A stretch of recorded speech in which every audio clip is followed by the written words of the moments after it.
This is Coyote News. D-Days kicked off on Monday night in the SCSC. The USD cheer and dance teams took to the floor to warm up the crowd.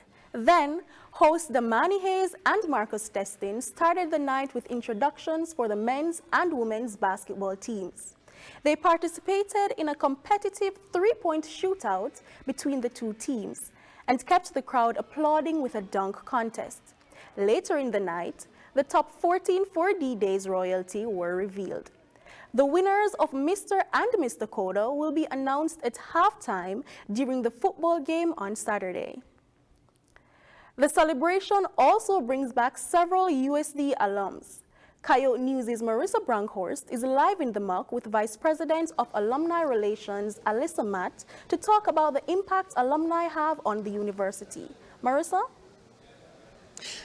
Thanks, Jody Ann. I'm here with Alissa Matt, Vice President of Alumni Relations at the USD Foundation. Thanks for joining me today, Alissa. So D-Days is a week-long celebration here at USD, obviously, but there's a lot more planning that goes into that. Can you give us a glimpse as to what that looks like from an alumni perspective?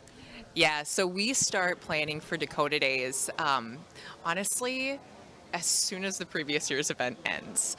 There's a committee of representatives, leaders across campus who kind of represent different function areas, and we come together right after Dakota Days to start thinking about opportunities, priorities, things we want to do differently in the year to come or the year ahead. I would say the planning really ramps up late April, May, and then the summer is just it's just a buzz of excitement and energy. Yeah. And what's the key to attracting alumni back to campus for D-Days, do you think? So it's a good question, and I will tell you, it's not much we do.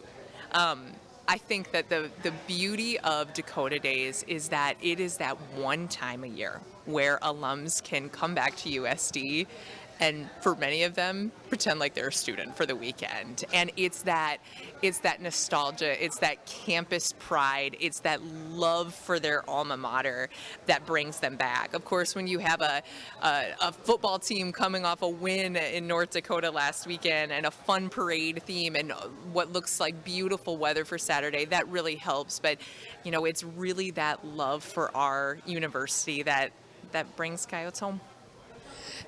That kind of brings me to my next question. The Volant just published an editorial saying that D-Days is for the alumni. Do you agree? Is D-Days for the alumni or is D-Days for the students? I think D-Days is for the entire Coyote community. You know, our alumni base is just about 80,000 living alumni strong. So yeah, there are a lot of alums and there are a lot of alums who come back. But, you know, when I think about alumni engagement, I really start thinking about alums as on the first day of freshman year. Once you're a Coyote, you're always a Coyote. Once you're part of this family, you're always part of this family. And so, you know, freshmen coming for their first week of class, that's our first opportunity to start to engage and connect with them in hopes that they stay active in their community throughout their time at USD and then well beyond. And so yes, it is about alumni, but it's also about students, and it's also about faculty and staff, and it's also about the Vermilion community and Sioux Falls communities. It's about the Coyote community. Thanks so much for joining me today, Alissa. Happy D-Days. Yep. Live in the muck for Coyote News, I'm Marissa Bronkhorst. Thanks, Marissa. The Alumni Association is located on Dakota Street across from the Dakota Dome.